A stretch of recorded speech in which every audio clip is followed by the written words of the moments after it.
T'es gentil, mais en même temps, tu dis que t'es stoïcien, tu fais la leçon à tout le monde et t'es l'un des hommes les plus riches du monde. C'est facile pour toi de parler. La rhétorique, c'est de la manipulation. Oui. Il y a cette technique de quand ils montent sur scène, quasiment tous les dirigeants américains font ça. Moi, je saurais jamais bien parler parce que je suis timide, parce que voilà, j'ai pas la voix qui porte, parce que j'ai perds mes moyens en public. Mais non, c'est juste que ça s'apprend et que ça se pratique. En fait, il y a 3 leviers de la persuasion qui sont... Tout ça, en fait, c'est issu d'une technique qui est extrêmement riche et vraiment intéressante à regarder. Pourquoi est-ce que ça fonctionne ? Parce qu'en fait... Salut tout le monde, aujourd'hui on va parler de stoïcisme. C'est un des courants philosophiques les plus anciens, mais qui a une particularité, c'est que c'est un des courants les plus praticables dans la vie de tous les jours. Et c'est un courant qui est très en vogue chez les entrepreneurs aujourd'hui, que ce soit aux États-Unis ou en Europe. Et il y a des raisons à cela, on va les voir. On a le plaisir de recevoir Juliette Droz, qui est enseignante-chercheuse et qui est normalienne, une des meilleures spécialistes en France du stoïcisme et de Sénèque. Et on va parler aussi de rhétorique en deuxième partie et comment appliquer ça dans la vie de tous les jours. Merci Juliette d'être venue. Merci Rassem, c'est un plaisir. Alors c'est un sujet qui me passionne personnellement parce que j'ai beaucoup consommé de cette philosophie-là. Et ce qui me frappe, donc j'ai lu un peu de Marc Aurèle, un peu de lettres de Sénèque.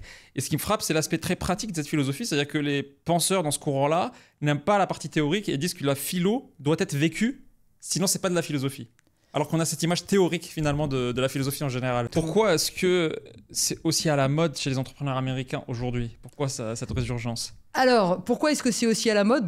Les phénomènes de mode, c'est toujours un peu difficile à comprendre, mais malgré tout, dans le stoïcisme, il y a effectivement cette dimension pratique et cette dimension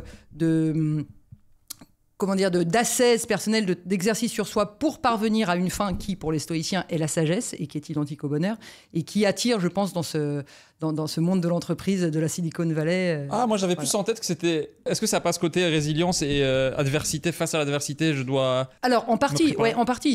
La résilience face à l'adversité, la résistance aussi à ce qui nous arrive, c'est un élément du stoïcisme et c'est un élément qui fait partie d'un tout. En fait, ça se comprend dans l'ensemble du système. Effectivement, résistance à l'adversité, c'est quoi ? On peut déjà en parler maintenant. Effectivement, après, les pièces du puzzle, elles s'assembleront au fur et à mesure.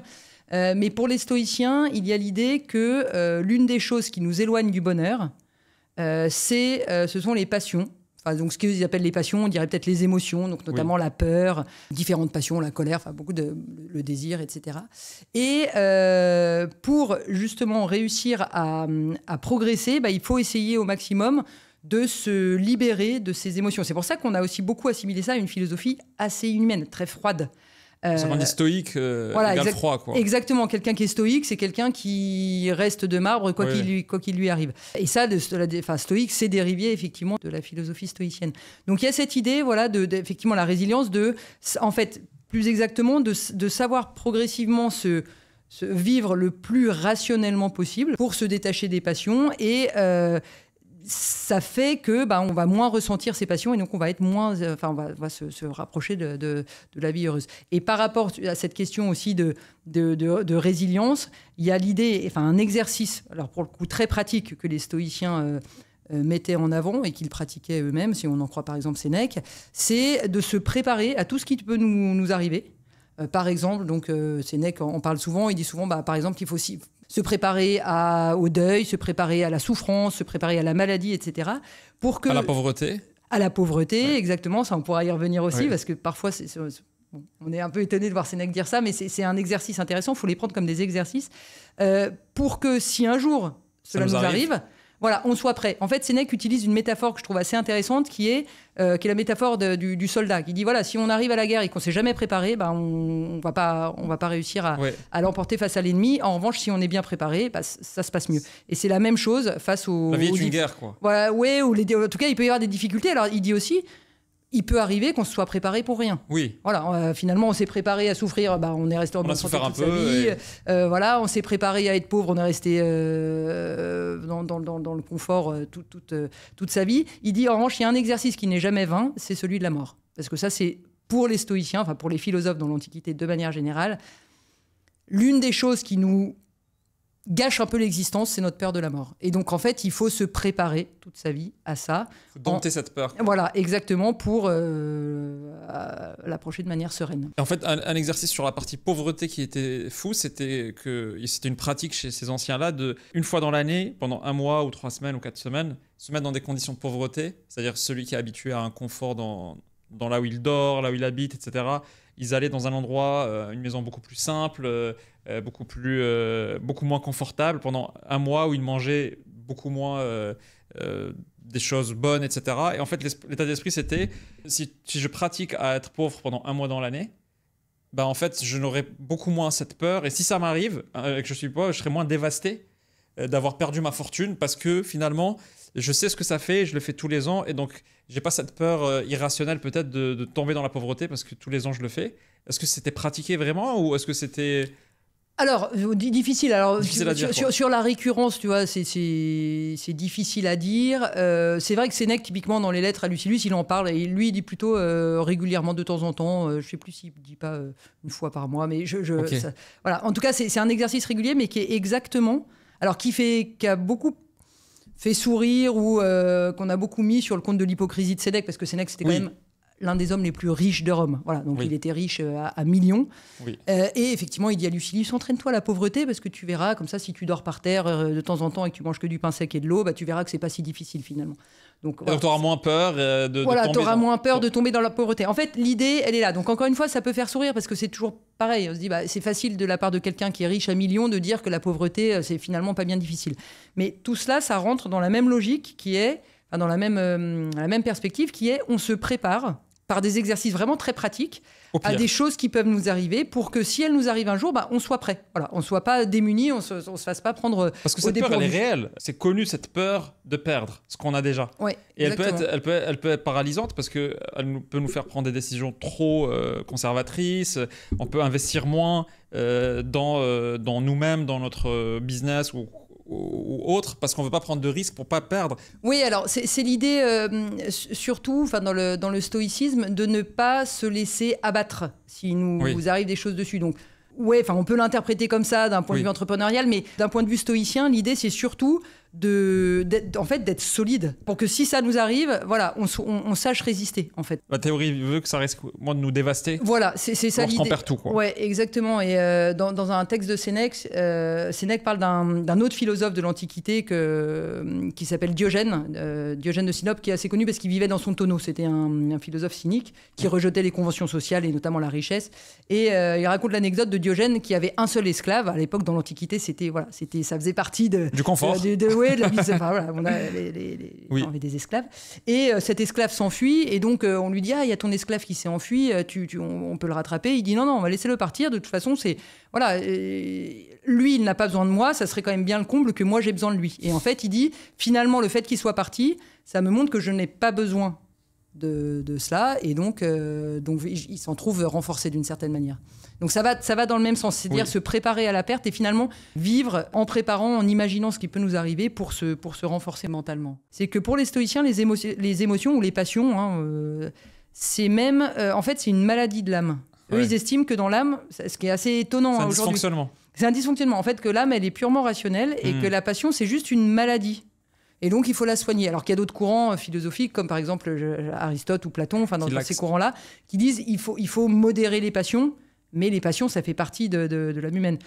Pour les stoïciens, c'est plus radical que ça. C'est vraiment, les passions sont des maladies, donc il faut les soigner. Et si on arrive à les soigner, on atteint la sagesse et donc le bonheur. Voilà, on atteindra la sagesse. Et pour eux, la sagesse, c'est identique au bonheur. Ouais, et peut-être parler des ouvrages référence dans ce monde stoïcien, donc Marc Aurèle, l'œuvre de Marc Aurèle finalement, est-ce qu'on peut en parler Oui, alors bien sûr on peut en parler. Alors déjà, il faut toujours quand même aussi avoir en tête quand on parle des stoïciens que c'est une philosophie qui est née fin du IVe siècle avant Jésus-Christ en Grèce.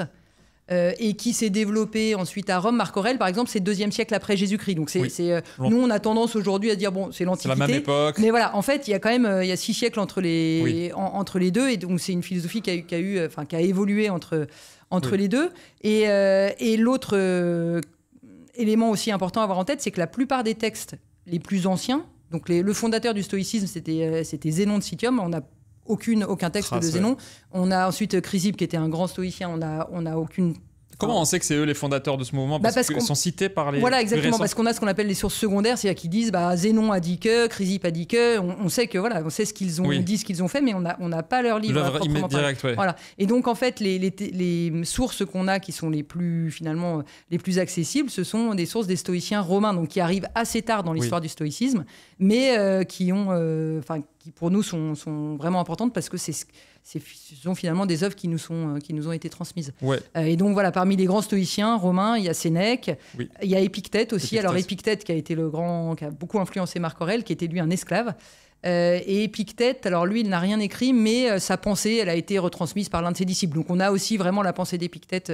Mais rien écrit parce que c'était dans l'esprit de la philosophie, c'est ce que je pratique ou parce que... Alors parce que, alors ça remonte aussi à Socrate, qui est vraiment la figure maîtresse de la philosophie dans l'Antiquité, qui lui n'avait rien écrit. En fait, on connaît la pensée de Socrate par un de ses élèves qui est Platon, et un peu par Xénophon, mais surtout par Platon. Mais Socrate, lui, n'avait rien écrit parce qu'il considérait que pour enseigner la philosophie, il fallait que ce soit par oral. Et en fait, il se promenait dans la rue et il discutait avec les gens qu'il croisait, il les amenait à la vérité. Okay. Mais en fait, il n'avait rien écrit. Et donc, Épictète, voilà, il y a toute cette tradition de le véritable enseignement philosophique qui se fait à l'oral et pas à l'écrit. Donc, Épictète, voilà, il s'inscrit là-dedans. Et c'était des praticiens, la plupart de ces gens-là, parce que si on parle de Sénèque, il avait un rôle dans la cité, donc il avait un rôle politique. Ouais. Mais Marc Aurèle, c'est encore plus impressionnant parce que c'était l'empereur. Ouais, donc tout à fait. C'est sans doute peut-être l'homme le plus puissant du monde occidental, on va dire, et qui, en plus de ça, n'a pas écrit ça dans une logique de d'écrire et de publier. Il se retire dans sa tente et il écrit ses petites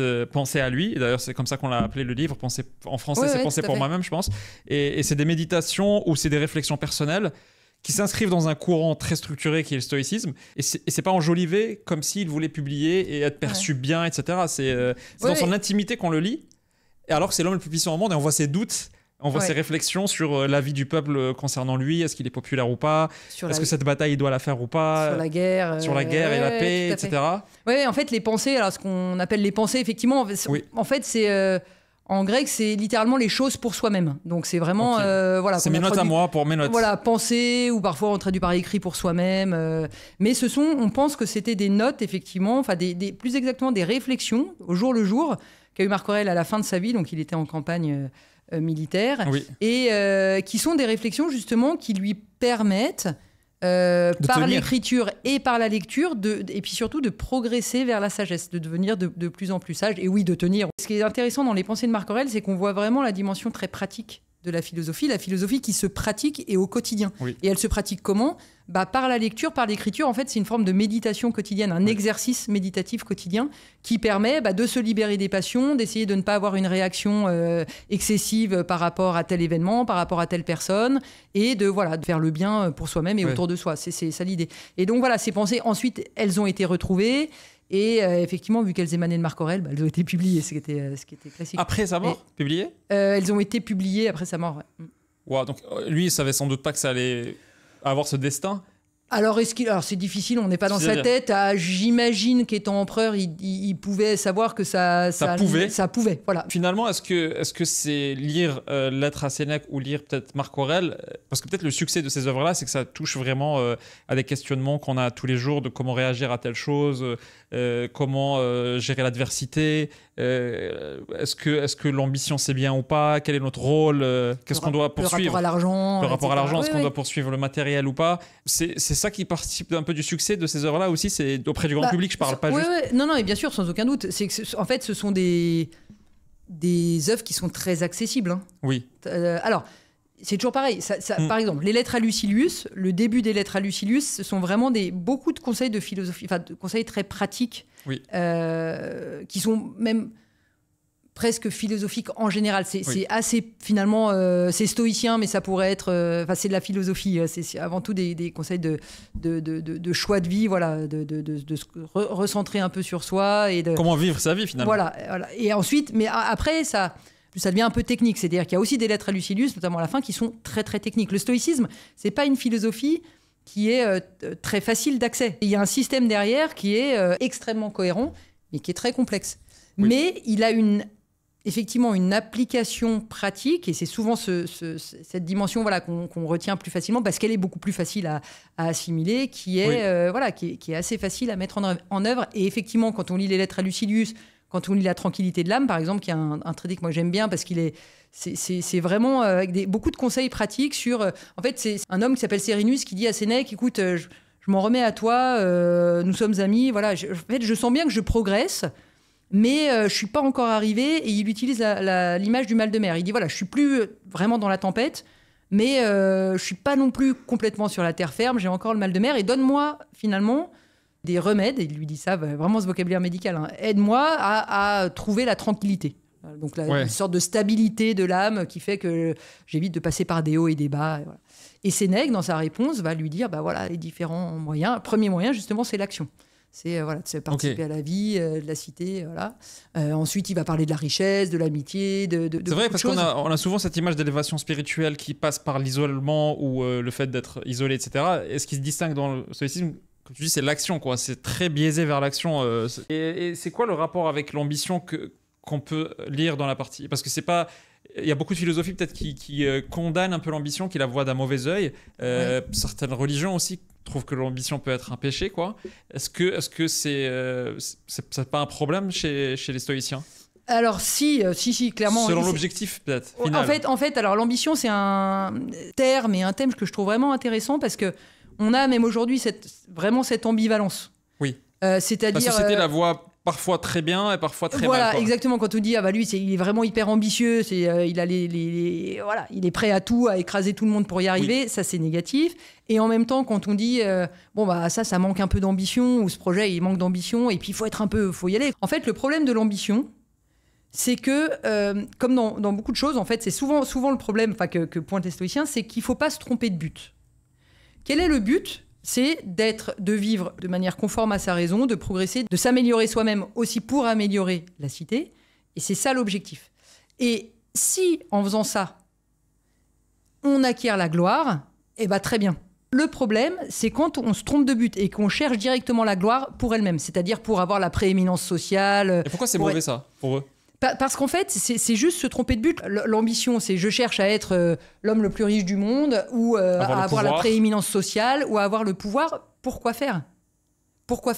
Est-ce que c'est pour faire le bien ou pas ? Voilà, et si c'est pour faire le bien, en fait, c'est la finalité qui est de faire le bien et éventuellement, la gloire va suivre. Mais en fait, faut pas inverser les deux. Et donc, c'est pour ça que l'ambition...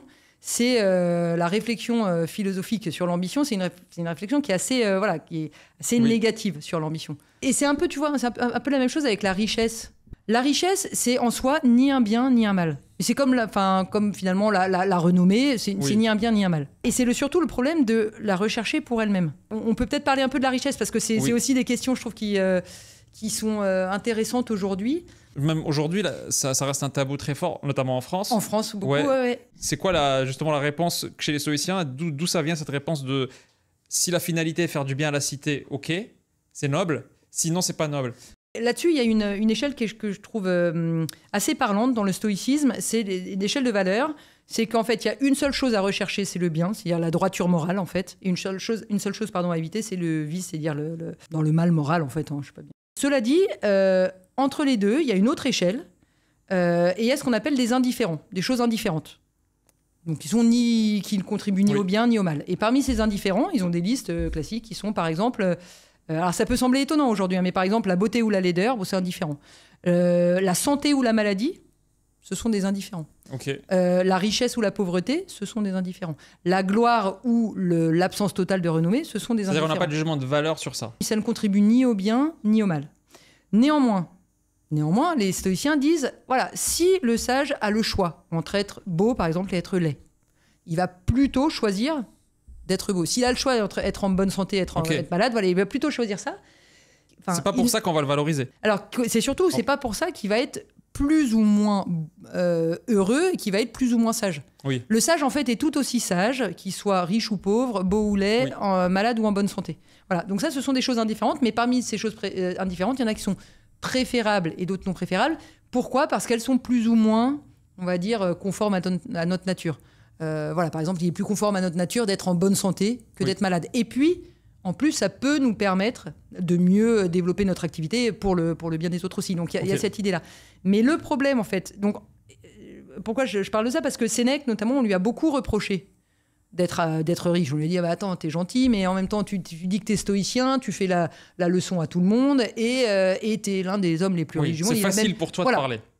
C'est facile, et puis tu te contredis un peu. Et puis, il a même eu un procès pour un de ses ennemis, lui a intenté un procès en disant qu'en plus, l'argent qu'il avait n'était pas forcément très propre. Bon, voilà. Et donc, Sénèque, il y a un des livres dans lesquels il parle de ça, qui s'appelle « La vie heureuse », où il dit, mais en fait, quand on dit ça, c'est qu'on n'a pas compris le stoïcisme. Alors, 2 choses, il commence à dire, bon, de toute façon, on me reproche de ne pas être sage, mais moi, je ne suis pas sage, je suis juste philosophe, j'essaye de devenir sage. Bon. Je suis dans la quête de la sagesse. Voilà, je suis dans la philosophie, à l'origine, c'est vraiment ça, Donc, c'est la recherche de la sagesse. Ok. Mais voilà, il n'y a pas de... La richesse n'est pas... Il n'y a pas de mauvais jugement sur ça, normalement. Voilà, exactement. Ouais. Ok. Exactement. Et d'où ça vient? Rapidement, en fait, pour eux, il y a une identité entre vivre de manière rationnelle et vivre heureux. Le bonheur, c'est le fait... C'est identique à la sagesse et c'est identique à la raison. Et alors, pourquoi? Je vais essayer de le dire en quelques mots, mais c'est pas si facile que ça à résumer. C'est l'idée qu'en fait, dans le monde, pour les stoïciens, le monde, il est régi par une providence, par une raison qui est parfaite, qui fait que tout ce qui se passe est bon, est régi, est prévu, est harmonieux, etc. Et si on ne voit pas ça, c'est simplement parce que notre raison à nous, elle est imparfaite. Et la caractéristique de l'homme par rapport aux autres animaux, c'est qu'il a en lui, à la naissance, des germes de raison qu'il va devoir, en fait, peu à peu, développer pour vivre de manière conforme à la nature. En fait, la définition de la sagesse stoïcienne, c'est vivre conformément à la nature. Oui. Et nous sommes rationnels. Et donc, vivre conformément à notre nature, c'est vivre de manière rationnelle. Et c'est comme ça que, progressivement, en plus, on va être de plus en plus en symbiose avec la raison universelle et comprendre tout ce qui se passe dans le monde. Et ça, c'est la grande idée d'Épictète, voilà, là-dessus. Ok, et ça, c'est un des fondamentaux, finalement, c'est un des fondamentaux du stoïcisme. Ouais, et pour arriver à ça, il développe tout un système de valeurs qui peut guider les gens en mode, ok, dans ce que tu fais tous les jours, est-ce que tu es en train de plus te rapprocher de ce rationnel-là voilà, ou pas, quoi. Et c'est pour ça que c'est une pratique quotidienne, vraiment, qu'il faisait. D'où les pensées de Marc Aurèle. Voilà, c'est Marc Aurèle qui méditait ça quotidiennement pour et ça veut dire que même ce système de s'entraîner pour être prêt à l'adversité, c'est quelque part pour rester rationnel, même si... Oui, c'est ça. Même si je tombe malade ou j'ai des coups durs dans la vie. Voilà, exactement. Oui, parce que sinon, je vais tomber, par exemple, je perds un proche. Voilà. Je vais tomber dans le chagrin, c'est la douleur. Et ça, pour les stoïciens, enfin pour les philosophes dans l'Antiquité, de manière générale, c'est une passion qui nous éloigne de la raison. Et donc, si je me suis préparé, disent les stoïciens, parce que après, voilà, je vais surmonter ça. J'amortis, exactement, et donc je m'éloigne un peu moins de la raison. En fait, si on traduit littéralement le terme qui est employé par les philosophes romains, c'est l'anticipation mentale des malheurs futurs. Donc c'est vraiment cette idée-là. J'anticipe mentalement et j'anticipe tous les jours. J'y pense. Pour que quand ça arrive, je suis prête. Comment ça peut s'appliquer aujourd'hui, ça ? Il y a l'idée, en fait, moi, que je trouve assez intéressante dans le stoïcisme, c'est que la sagesse, une fois qu'on est sage, le sage, il est complètement autonome. C'est-à-dire que quoi qu'il arrive, il va rester aussi sage. Il n'y a pas de variation. Et du coup, ça procure cette fameuse tranquillité, la sérénité, qui est... Enfin, ça, je pense qu'après, chacun se fait son idée, mais je pense que c'est quand même un gage de bonheur très, très important. Et que être tributaire de... alors, typiquement, le fame, la renommée, c'est que je suis tributaire du regard des autres. Donc, je suis absolument pas autonome. Oui. Et dans le stoïcisme, il y a vraiment cette idée d'autonomie. Mon humeur va dépendre de combien de likes j'ai, quoi. Voilà, un peu, voilà. Non, mais sur les réseaux, c'est ça. C'est finalement, à partir du moment où je suis tributaire, où je fais dépendre mon propre équilibre, ma propre stabilité, mon propre bonheur d'un élément extérieur, que ce soit autrui ou que ce soit un like, que ce soit des choses matérielles, finalement... Je vais connaître des hauts et des bas et je ne vais pas connaître cette stabilité qui est caractéristique de la sagesse. Et finalement, si j'adhère à cette philosophie et que j'accède un peu à cette sagesse-là, ça va me rendre beaucoup moins sujet à ces fluctuations. Et donc, je vais être mieux. Et puis, il y a aussi l'idée de... souvent, on a l'image du stoïcisme comme une philosophie très égoïste, où chacun s'endurcit, face à l'adversité et avance. Centré sur soi un peu. Voilà, centré sur toi. Pourtant, elle va vers le bien collectif. Alors qu'en fait, c'est je m'améliore moi-même, mais pourquoi je m'améliore moi-même ? Pour contribuer au bon fonctionnement du tout. Et il y a vraiment cette idée, alors ça qui est important, c'est le cosmopolitisme que les stoïciens ont beaucoup développé, c'est je suis certes citoyenne de tel endroit, mais je suis avant tout citoyen du monde. Et donc il y a vraiment cette idée de citoyenneté du monde, et donc je dois contribuer au bon fonctionnement du tout. Et donc on peut se poser la question aussi sur la recherche effrénée de gloire, d'argent, etc. Est-ce que, en faisant ça, je contribue à l'équilibre du tout ? Est-ce que le stoïcisme voit ça comme c'est dans mon intérêt personnel que le tout fonctionne bien ? Ou est-ce que Oui, c'est réciproque. C'est-à-dire que moi, je gagne à ce que l'ensemble fonctionne bien et l'ensemble fonctionne à ce que moi, j'aille bien. Et Marc Aurèle l'emploie dans ses pensées. Souvent, il évoque ça, cette idée de finalement de chacun qui doit contribuer à la bonne marche de l'ensemble. Et il utilise l'image de la tumeur. Il dit finalement celui qui s'écarte de la droite raison va être comme une tumeur du monde. Dans l'ensemble, ouais, quoi. Dans l'ensemble, ouais. exactement. Et ça veut dire qu'il peut propager aussi ça, parce que la tumeur se propage. Oui, effectivement. Alors ça, je ne sais pas s'il y avait derrière. En tout cas, l'image n'est pas développée, mais en tout cas, il y a cette image-là, vraiment, en me trompant de valeur, en cherchant les mauvaises choses, finalement, non seulement je me nuis à moi-même, sur le fond, mais en plus, je nuis au corps global. Quoi. Ouais, exactement. Donc c'est à la fois individualiste comme philosophie, mais aussi collective. En fait, les deux dimensions sont complètement liées. Et voilà, c'est pas une philosophie qui est égoïste. Enfin, c'est pas je suis centré sur moi. Ou alors, si je me centre sur moi, c'est pour progresser moi-même, mais pour dans vraiment une perspective de contribuer à la bonne marche de l'ensemble. Donc ils sont décomplexés sur ces aspects de renommée d'argent du moment où c'est pour la bonne raison. Ça me fait penser, un lien, tu vois, Sénèque dit à un moment, justement quand il répond à ceux qui lui disent ouais mais t'es très riche, voilà, il dit bon l'argent c'est pas un mal ni un bien, c'est un indifférent, et il dit pourquoi est-ce que c'est plutôt préférable, si j'ai le choix, pourquoi est-ce que je vais plutôt choisir d'avoir de l'argent que de ne pas en avoir, parce que quand on a de l'argent, on peut plus facilement mettre en œuvre certaines vertus comme justement la générosité, la libéralité, etc. Donc là, ça rejoindrait un petit peu cette idée de philanthropie. Ouais. Je dis ça parce qu'il y a beaucoup de gens qui, dans leur vie, se questionnent tous les jours en mode qu'est-ce que je fais, comment je vis ma vie. Et en fait, le business, ils le voient d'un œil un peu mauvais en disant ouais, c'est la poursuite de l'argent est mauvais.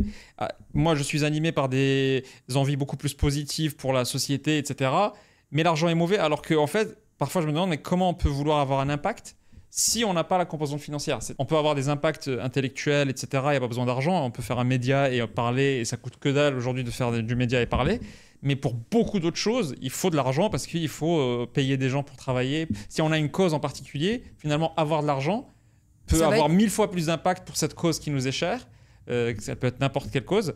Que si finalement on n'a ni argent ni renommée. Comment on peut avoir un impact sans argent mais la question est intéressante effectivement. Mais là on voit qu'effectivement dans ce cas-là c'est pas la recherche de la richesse pour elle-même, c'est le but.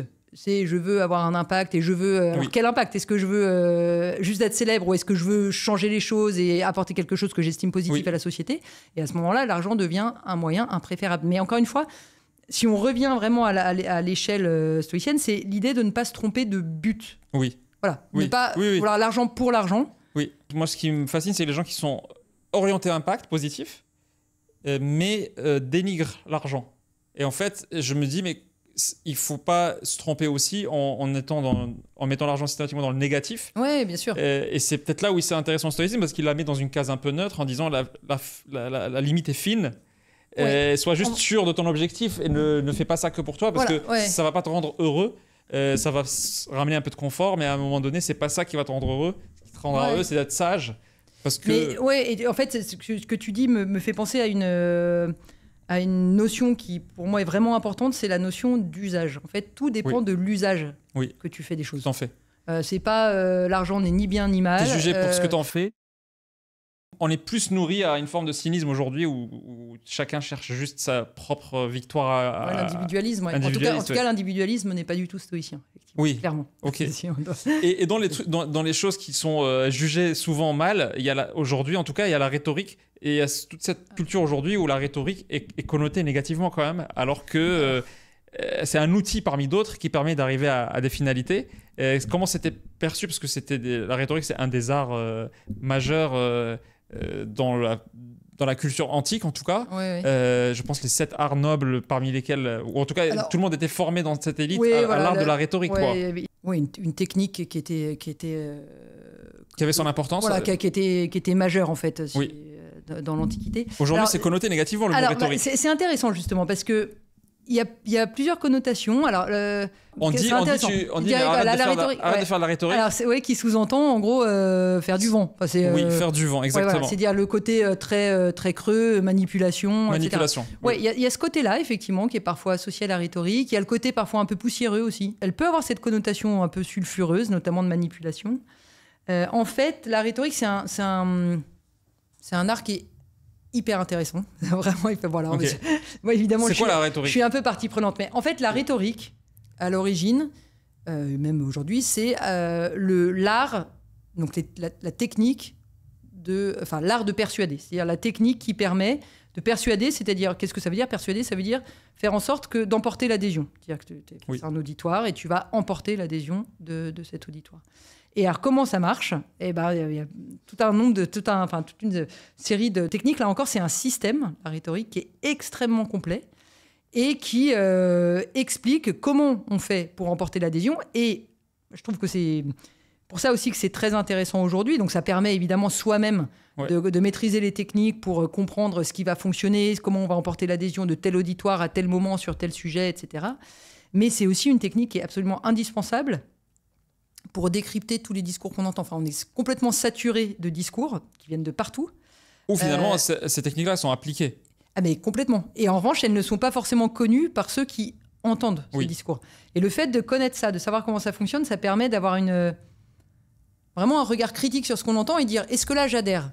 Ouais, alors là, ça fonctionne comme ça, là, il y a tel argument, là, il y a telle technique, etc. Oui, mais ça fonctionne, c'est cohérent, j'adhère. Ou alors, non, là, on ne me la fait pas, là, ça ne fonctionne pas. Donc, c'est vraiment un outil moi, que je trouve absolument indispensable et en plus qui est complètement transversal, qui est universel. On fait de la rhétorique dans les conversations privées, quand on mène une réunion, quand on fait une négo. Au niveau d'une nation où le chef... en politique, on fait de la rhétorique, mais même dans une négo, c'est de la rhétorique, une négociation. C'est comment je me positionne, sur quoi je vais jouer, quels vont être mes leviers.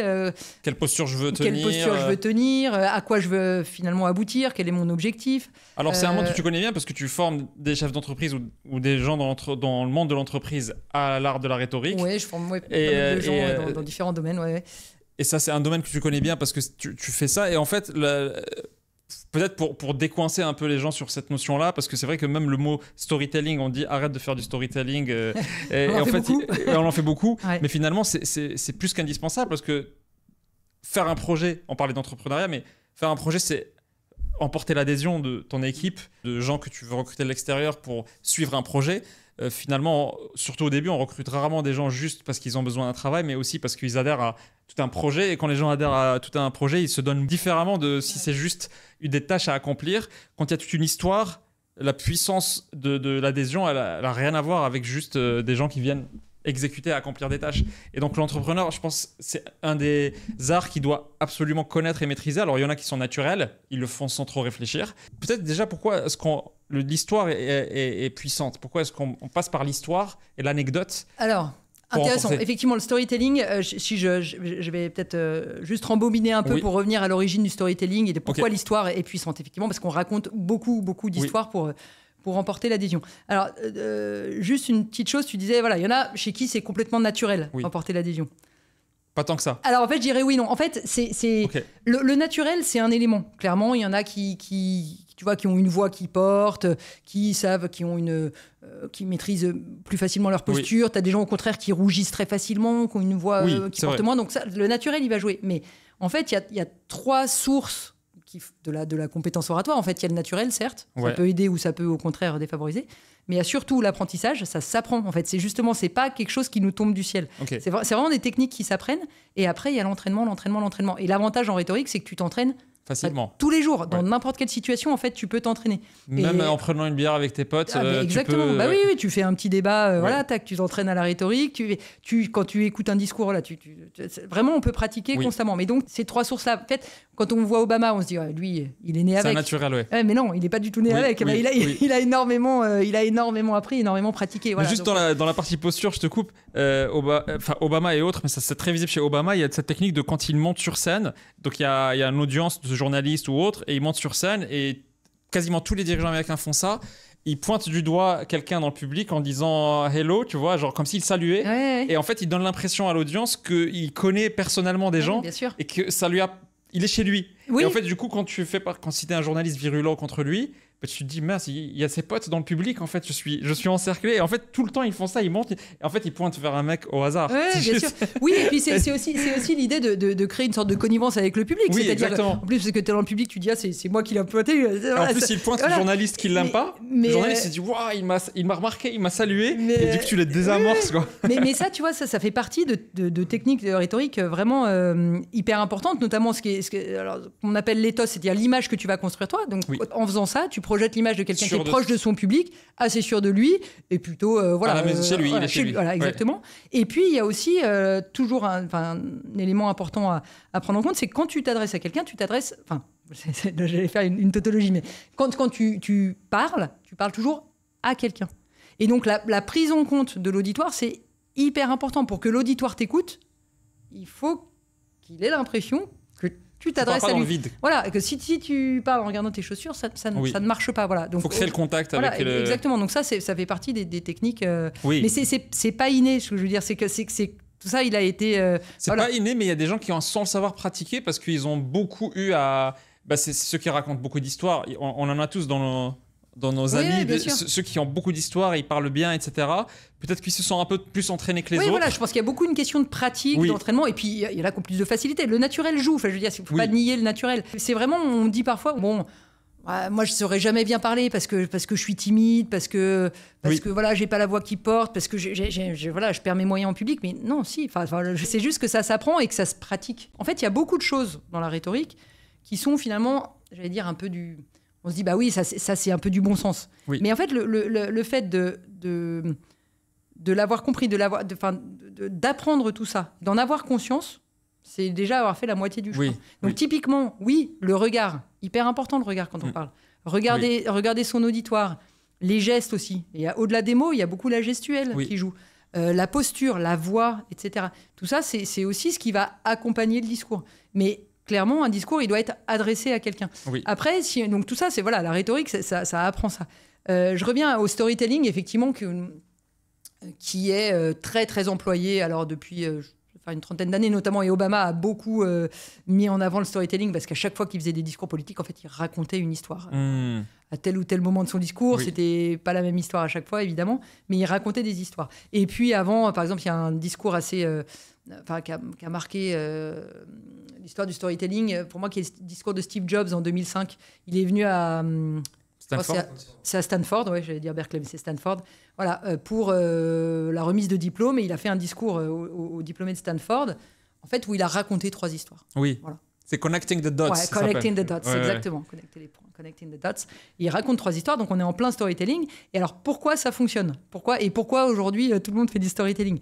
Parce que ce qui est efficace dans le fait de raconter une histoire, là encore, c'est quelque chose qui est beaucoup utilisé aujourd'hui, mais qui n'est pas né aujourd'hui. Enfin, dans l'Antiquité, où la rhétorique est née, il y avait les narrations. Déjà, on racontait quelque chose. Voilà. Ah ouais. Oui, bien sûr. C'est pour ça que tout ça, en fait, c'est issu d'une technique qui est extrêmement riche et vraiment extrêmement vraiment intéressante à regarder. Pourquoi est-ce que ça fonctionne ? Parce qu'en fait, quand on raconte une histoire, on va à la fois faire passer un message, donc qui est plus de l'ordre rationnel, ce qu'on appelle le logos en fait. On va transmettre une image de soi, souvent parce que souvent on se met aussi en scène dans l'histoire, pas systématiquement, mais assez souvent on se met en scène. Donc la manière dont on se met en scène, ça va permettre de construire une image de soi-même qui va nous rendre crédible, tout simplement. Et puis, parce que dans l'histoire... Donc ça, c'est la deuxième moyen de persuasion qui est l'éthos, à côté du logos. Et troisièmement, on va beaucoup mobiliser les émotions. Beaucoup plus qu'on ne le ferait dans un discours très rationnel. Oui. Donc ça, c'est le troisième levier de la persuasion, qui est le pathos. En fait, il y a 3 leviers de la persuasion qui sont le discours un peu rationnel, l'image, première chose, ensuite l'image que moi, je construis de moi-même en tant qu'orateur, oratrice, et enfin, les émotions que je vais provoquer. Et dans le storytelling, on a un peu de tout ça qui se rejoint. Et c'est pour ça que c'est extrêmement efficace. Et j'avais aussi entendu que l'histoire, elle marche très bien parce qu'elle parle à un cerveau... le cerveau primitif comprend beaucoup plus les choses par histoire que par règles abstraites. Parce qu'on retient les histoires de... Un tel s'est fait bouffer quand il s'est baladé dans tel endroit par une bête, donc il ne faut pas se balader là-bas. Et donc, on transmet des règles comme ça par histoire, d'où les fables, qui est un format hyper puissant. Oui. Alors là, c'est vraiment le lien aussi entre la persuasion et les neurosciences. Enfin, c'est vraiment l'éclairage des neurosciences là-dessus est extrêmement intéressant. Mais effectivement, le fait de visualiser, en fait, le fait de s'adresser aussi à d'avoir une partie d'émotion dans le discours, ça permet d'atteindre beaucoup plus directement finalement, de s'adresser au sens en court-circuitant d'une certaine manière la raison. Et donc le fait de raconter des histoires, oui, c'est effectivement efficace, clairement. Et aujourd'hui, tu as une demande sur... Donc, est-ce qu'on en est conscient aujourd'hui? C'est sûr, parce que ça a été popularisé, le storytelling, comme tu dis, par Steve Jobs et compagnie. Est-ce que quand tu interviens, quand tu arrives devant un business et tu parles à des directeurs, tu arrives à les faire bouger sur leur façon de s'exprimer avec leurs équipes? Tu le vois? Enfin, en tout cas, c'est le but, oui. Oui, non, mais en fait... Qu'est-ce qui surprend plus dans en fait, ce que tu enseignes? ce que moi, je trouve... intéressant dans le fait de revenir à la rhétorique, et moi j'assume vraiment ce terme de rhétorique, parce qu'en fait très souvent on limite ça, et c'est ce qu'il y a dans l'idée, tout ça c'est de l'enfumage un petit peu, la rhétorique c'est de la manipulation. En fait la rhétorique c'est un art qui est extrêmement complet, qui a été théorisé encore une fois de manière, et pratiqué depuis 2500 ans, et finalement ce qui a été théorisé et pratiqué dans l'Antiquité, on le pratique encore aujourd'hui. Voilà. C'est éprouvé, quoi. C'est éprouvé et c'est extrêmement cohérent. Et en fait, ce que ça rappelle, c'est qu'il y a une alliance très importante entre le fond et la forme. Souvent, on a tendance à dire, la forme, c'est ce qui fait tout. Et finalement, la manière dont on dit les choses importe plus que ce qu'on dit. D'un point de vue rhétorique, pas vraiment. C'est-à-dire qu'il y a une phrase de Hugo que j'aime bien qui dit « La forme, c'est le fond qui remonte à la surface ». Oui. Voilà. S'il n'y a pas de fond qui remonte, la forme elle est complètement creuse. Et en revanche, effectivement, s'il n'y a pas de forme, le fond reste au fond. Voilà. Donc il y a vraiment cette alliance des deux. Et oui, donc pour en revenir à la question, quand je forme des gens, on fait des publics assez variés. Oui, il y a en fait, il y a vraiment l'idée d'aller chercher non pas seulement des recettes pour être à l'aise sur une scène. Tu vois, pour gérer sa respiration, son stress, mais pour avoir les outils qui permettent de se dire mon discours là il tient la route et je vais faire quelque chose de bien. C'est-à-dire que je vais avoir confiance, et en fait c'est le meilleur aussi moyen de gérer son stress, c'est quand même de savoir que ce qu'on va dire ça va être percutant. Et sûr. Ça c'est à la fois du fond et de la forme. Et il y a des techniques qui sont très... Alors oui, on parle de la narration, du storytelling, mais pas que. Voilà, il y a plein d'autres choses.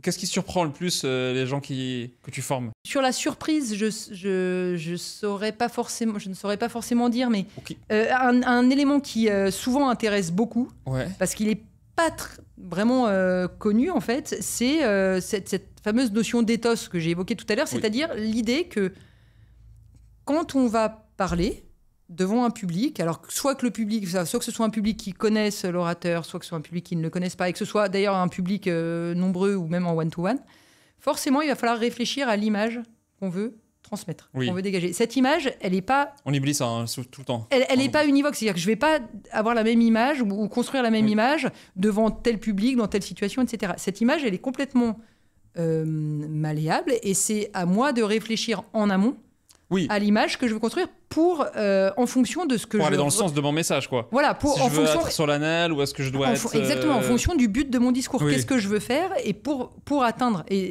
cet objectif, quelle est l'image que je vais avoir intérêt à... Est-ce que je peux donner un exemple sur ça? Alors un exemple, par exemple, j'étais en situation, je prends un exemple entreprise, tu es en situation de management et tu discutes avec un collaborateur dont les résultats sont pas à la hauteur. Bon. Alors, est-ce que tu vas choisir la proximité? Est-ce que tu vas choisir plutôt d'être en retrait, de mettre un peu au-dessus? Ça dépend du but de ton discours. Voilà. Qu'est-ce que tu vises à la fin? Et ça, c'est aussi un point très important. Toujours réfléchir avant de parler à l'objectif. Quel est mon objectif avec cette prise de parole? Qu'est-ce que je recherche? Est-ce que je recherche le clash pour exprimer évidemment ce que je ressens? Est-ce que je recherche le compromis? Est-ce que je veux encore qu'on travaille ensemble, etc. Donc ça c'est quelque chose de vraiment qui semble une évidence, mais finalement, on l'oublie souvent. On l'oublie souvent, notamment dans les situations conflictuelles, on l'oublie souvent. Et après, en fonction de cet objectif-là, quelle est l'image? Est-ce que je vais être dans la proximité? Est-ce que je vais être plutôt sur la réserve? Est-ce que je vais être... est-ce que je vais plutôt dans une autre situation? Par exemple, je prends la parole dans une plénière. Est-ce que je vais plutôt avoir besoin de rappeler ma compétence, ou est-ce que mon auditoire la connaît? Par exemple, c'est ce que fait Jobs dans son discours de Stanford. Tout le monde sait, c'est le CEO d'Apple et de Pixar, il n'a pas besoin d'insister sur sa compétence. Donc, qu'est-ce qu'il fait? Il insiste plutôt sur son côté sympathique, son humilité, sa proximité avec l'auditoire. Voilà. Donc ça, typiquement, c'est de l'éthos. Et ça, c'est pareil, c'est un point qui s'anticipe Oui, c'est vrai qu'on ne réfléchit jamais en mode est-ce que je dois d'abord être touchant dans mon discours et ensuite arriver au fond, ou est-ce que je dois... On pense... Il y a cette idée de le fond, s'il est puissant, il va marcher de lui-même. Et il n'y a pas besoin de le pousser tant que ça, en fait. Alors, en fait, si. Ouais. En fait, si. Et en revanche, il faut que quand on parle très bien... Voilà, parce que je disais tout à l'heure, c'est que souvent, on se dit plutôt l'inverse. C'est-à-dire que finalement... La forme, elle va faire beaucoup, elle va faire même l'essentiel.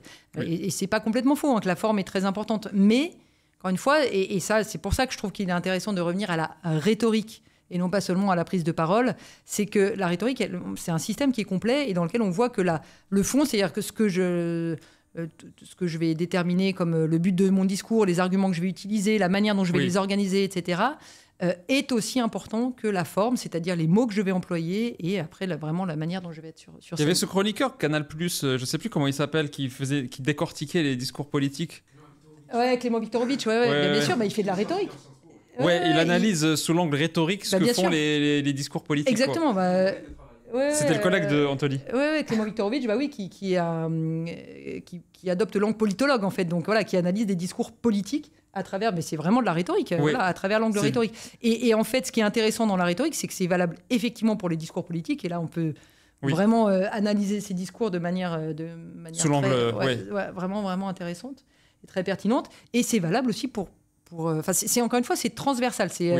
En entreprise, on fait de la rhétorique tous les jours. Dans la vie privée, on fait de la rhétorique tous les jours. Il y a un récit dans l'entreprise. C'est comme dans les récits nationaux, etc. En politique, il y a un récit à créer, à construire. Et ce récit-là fait sens. Et c'est pour ça que les gens sont là et qu'ils veulent suivre une histoire. C'est qu'il y a tout un récit qui dit pourquoi on le fait, pourquoi on va dans cette direction, pourquoi cette stratégie-là. Et c'est ça qui va justifier certaines actions de la société et qui va faire comprendre à tout le monde finalement pourquoi on fait des choses. Tu remarques que moi, en tout cas, j'ai remarqué plein de fois, c'est que si les gens ne comprennent pas pourquoi on fait des choses, et donc s'ils n'ont pas le récit, déjà ils sont beaucoup moins épanouis en vrai dans la vie de tous les jours parce qu'ils ne comprennent pas pourquoi ils le font, et il y a certainement beaucoup moins de créativité, d'innovation que tu peux extraire que quand il y a un vrai récit, que tout le monde est dans ce récit-là, quoi. Oui, tout à fait. Moi, j'ai remarqué qu'au tout début, notamment les toutes premières personnes qui rejoignent un projet, l'histoire pour ces personnes-là compte beaucoup plus que ce qu'elles vont gagner dans leur carrière, parce qu'en fait, la boîte n'existe pas encore, donc ils ne vont pas forcément gagner quelque chose par rapport à aller bosser chez Apple, où ils vont construire leur carrière. Et donc, ils vont adhérer à ce que le fondateur va raconter. Et on va vraiment raconter une histoire. D'ailleurs, on dit c'est quoi l'histoire que tu vas raconter pour présenter ta société. Et ce projet-là et ce récit, c'est, je pense, au début, tout ce qui compte. Et il est hyper important en plus parce que les premiers salariés détermineront beaucoup de choses de la qualité de la société après, en fait. Oui, mais on est en plein dans la rhétorique au sens où c'est comment je fais pour susciter l'adhésion. Et je suscite l'adhésion à mon projet, effectivement, là, via ce récit. Et dans ce que tu dis aussi, ce que je trouve aussi intéressant en faisant le lien avec la rhétorique, c'est cette dimension de... forcément émotionnel, c'est-à-dire qu'on ne peut pas être... si on est uniquement dans un discours rationnel et dans une présentation hyper objective des choses, on ne va pas emporter. L'adhésion, c'est aussi une adhésion émotionnelle, quoi. C'est une adhésion à la fois rationnelle et émotionnelle. Et donc, encore une fois, ce qui est intéressant dans le storytelling, c'est ça, c'est qu'on a cette réunion de ces deux aspects. Oui. Et c'est pour ça aussi que ce qu'a fait Steve Jobs est ultra puissant, parce que quand on raconte en plus, en se mettant en scène, on raconte des histoires personnelles, c'est sûr qu'on suscite tout de suite beaucoup plus d'attachement et d'ouverture de la part du public que quand c'est abstrait, quoi. Complètement. Et c'est pour ça qu'on rejoint ce fameux ethos qui est en me mettant en scène, je construis l'image que je veux transmettre. Et cette image, c'est pas une image qui est objective, évidemment. Et d'ailleurs, c'est de là que viennent les mythes fondateurs. Par exemple, tu sais, Uber était connu pour avoir créé tout un mythe qui n'existait pas sur l'histoire de la création d'Uber, en disant... le fondateur dit, j'étais à Paris avec le cofondateur, on était dans une conférence, on sort, il y a 0 taxi, on n'arrive pas à rentrer chez nous, et il pleut, et on est bloqué, et en fait on se dit, c'est pas possible, il faut qu'on résolve ce problème-là. Et en fait ça a été prouvé après que c'était complètement une histoire construite, mais ça crée un attachement à l'histoire, parce qu'il y a une histoire et je peux la raconter, et ça peut aller d'une bouche à oreille, parce que du coup c'est racontable. Et c'est pareil dans les nations aussi, parce que le mythe français des Gaulois, c'est marrant parce que les Gaulois, c'est des Celtes qui n'existent plus quasiment en France, il n'y a que des Germains. Pourtant, on a trouvé une très belle histoire qui permet de dire la France, c'est les Gaulois.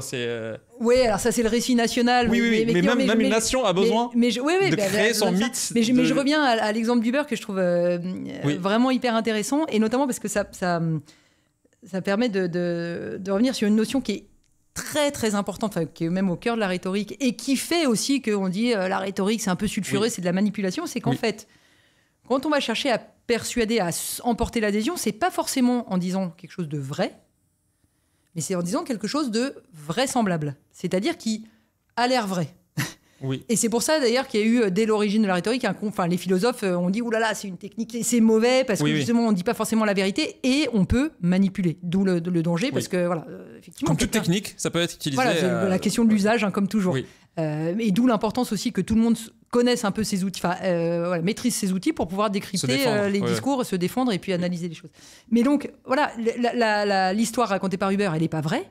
Mais finalement, peu importe, à partir du moment où elle est vraisemblable et qu'on peut y adhérer. Et donc là, on est dans de la rhétorique. Du moment où elle permet à Uber de se diffuser et de marcher.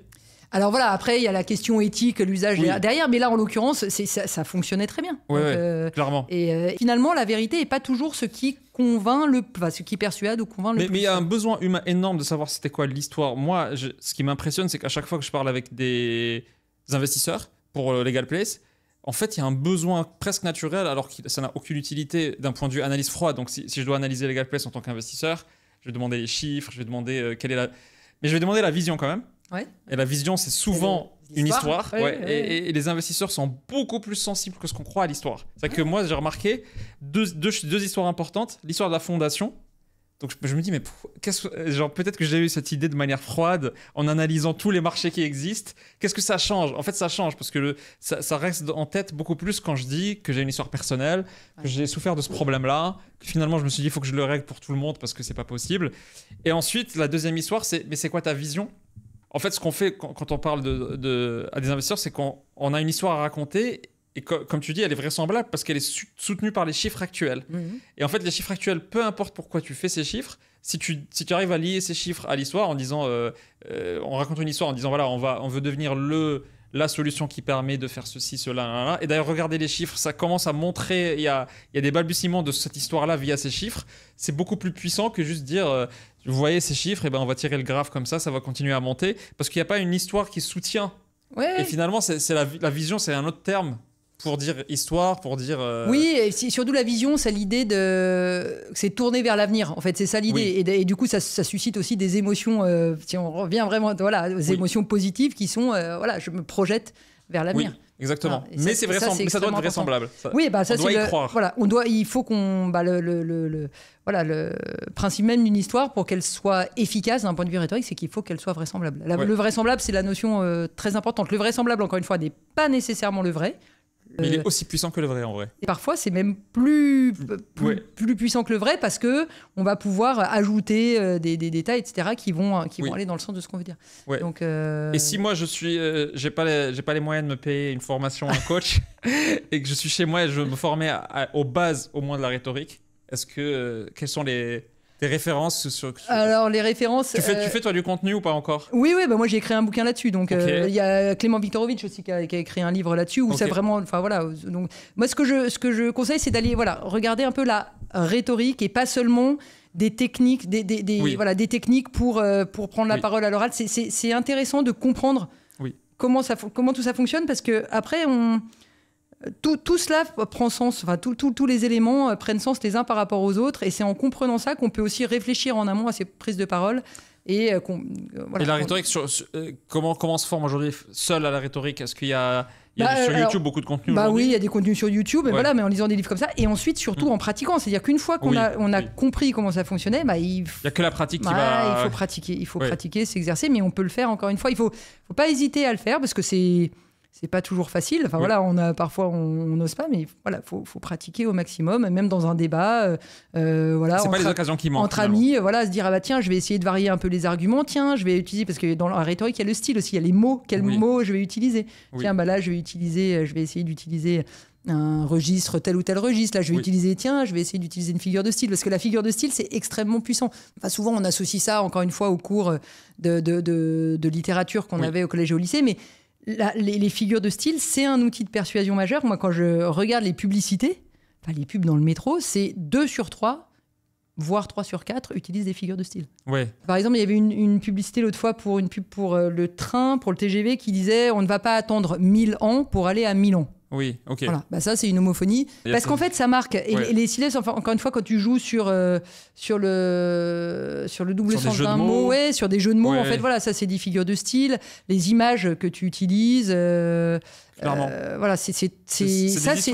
Et tu vois, je repense à typiquement une pub que j'ai vue il y a pas longtemps. C'était à Pâques, c'était Back Market, qui faisait pour pas les citer. Il y avait deux figures de style dans la même pub. C'était cette année pas de neuf pour Pâques.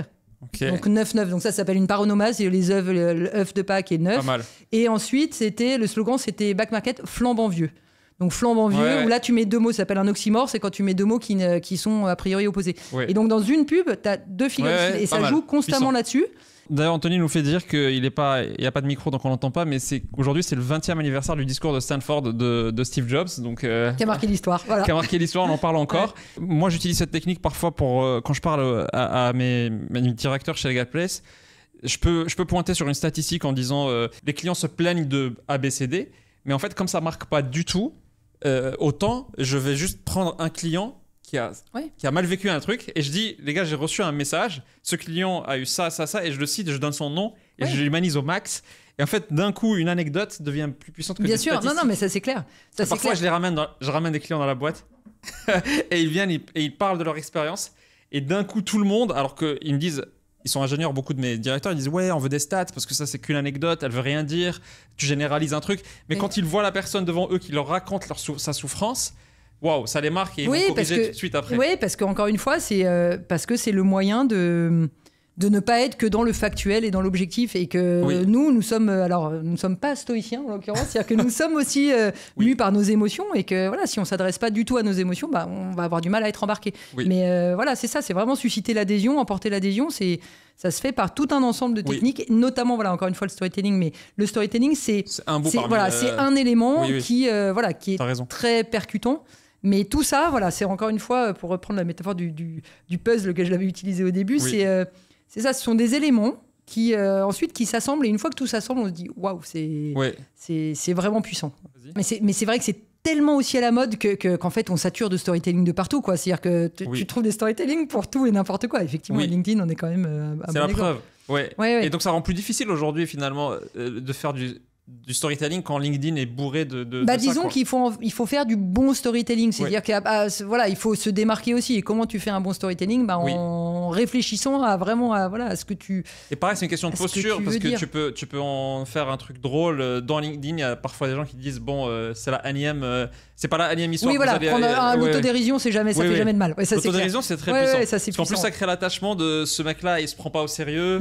Ça, on est en plein dans l'éthos. Voilà. Autodérision, c'est je me prends pas aussi, une posture, je me prends pas au sérieux, je suis pas arrogant, et voilà. Et voilà, forcément, je crée le lien aussi. C'est vrai qu'on s'en rend pas compte quand on voit des gens faire de l'autodérision. Parfois, c'est bien calculé. C'est fait exprès. Oui, alors on peut se dire, voilà, et on peut espérer que tout ne soit pas calculé, mais en tout cas, oui, clairement. Enfin, on revient à la question du naturel, etc. Enfin, tout ça, ce sont des techniques. Et ça, voilà. Après, ce qui est vrai aussi, c'est que plus on pratique, plus on va en fait intérioriser tout ça, et plus ça va devenir presque naturel, parce qu'on l'a répété, et ça devient ça devient presque une seconde nature d'une certaine manière. Mais disons qu'à l'origine de tout ça, il y a quand même vraiment un travail et une connaissance de techniques qui sont extrêmement cadrées, et qui sont anciennes, qui ont fait leurs preuves pendant 2500 ans.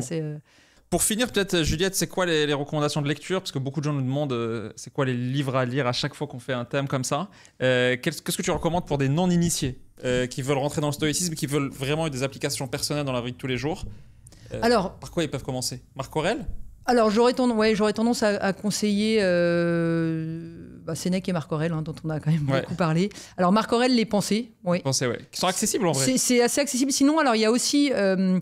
le manuel d'Épictète. En fait, Épictète n'a rien écrit, mais sa pensée, elle a été transmise. Et donc, il y a les entretiens qui sont assez longs, mais un manuel, c'est un peu un digest en fait, d'Épictète. Et donc, ce sont des petites pensées d'Épictète aussi,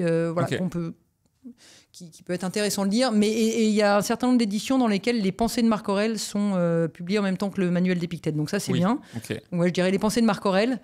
En plus, ça a un côté touchant de se dire qu'on lit ça, les pensées d'un empereur du IIe siècle. Qui galère tous les jours. Moi, je trouve ça vraiment assez émouvant de lire les pensées de Marc Aurèle. Et puis, Sénèque, moi, Sénèque, j'aime bien Sénèque. J'aurais tendance à conseiller les Lettres à Lucilius, au moins le début. Qu'est-ce que tu trouves puissant dans Sénèque, toi, personnellement ? Alors, je trouve que déjà, c'est très, très bien écrit. C'est un très beau style. Et puis, c'est pareil... Même en traduction. Alors, même en traduction... Est-ce que toi, tu le lis en quoi ? Non, je le lis quand même, je peux le lire en latin, mais je le lis quand même en français. Voilà. Mais c'est vraiment, c'est beau, c'est bien écrit. Oui. Et puis... moi, je trouve que ça a je ne vais pas dire une actualité, mais qu'on a aussi l'impression qu'il s'adresse à nous, c'est-à-dire que... Comme s'il était moderne. C'est qu'il s'adresse à Lucilius, mais que, voilà, ce qu'il dit, quand il commence en disant à Lucilius, reprends le contrôle sur toi-même et sur le temps qui passe, ça nous parle.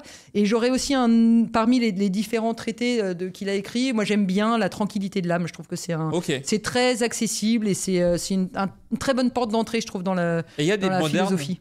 Des stoïciens modernes, philosophes qui ont écrit, qui ont apporté quelque chose ou pas finalement ? Alors oui, les commentateurs peut-être. Le stoïcisme contemporain, il y a notamment beaucoup de reprises de la philosophie ancienne. Alors il y a un livre moi que je conseille. Mais un livre que je conseille comme porte vraiment d'entrée vers les philosophies anciennes. Ouais. C'est un livre de Pierre Hadot qui s'appelle « Qu'est-ce que la philosophie antique ?» C'est en folio. Et c'est vraiment une histoire des différents courants de la philosophie ancienne. Et je trouve que c'est bien écrit, voilà. Mais ça, c'est plutôt de... C'est marrant parce que Greg MMA, dont je t'ai parlé, a commencé par ce livre-là. Ah bah oui, et alors il en a pensé quoi ? Il l'a recommandé. Voilà, très il a dit bien, que c'était une bonne porte d'entrée. Donc, le livre de Pierre Hadot. Donc ça, c'est bien parce que c'est la philosophie la plus simple, la plus pragmatique. C'est à la fois simple et en même temps, tu as quelqu'un qui te l'explique par ailleurs. Donc là, t'as tout clé en main avec lui. Et après, il y a le texte même des stoïciens, moi je dirais Sénèque, La tranquillité de l'âme ou les Lettres à Lucilius, début des Lettres à Lucilius, et Marc Aurèle, évidemment. Marc Aurèle est très réconfortant parce qu'on se dit, même lui a souffert beaucoup, donc ça va, il n'y a pas que moi. Oui, et puis ça montre l'importance de faire ça au quotidien. Enfin, ça rappelle aussi vraiment la force pratique du stoïcisme et la dimension... c'est pas seulement une dimension pratique, mais cette dimension d'entraînement quotidien, c'est vraiment, elle apparaît de manière vraiment très claire chez Marc Aurèle. Très cool, merci beaucoup Juliette. Merci. C'est très riche, merci. Merci.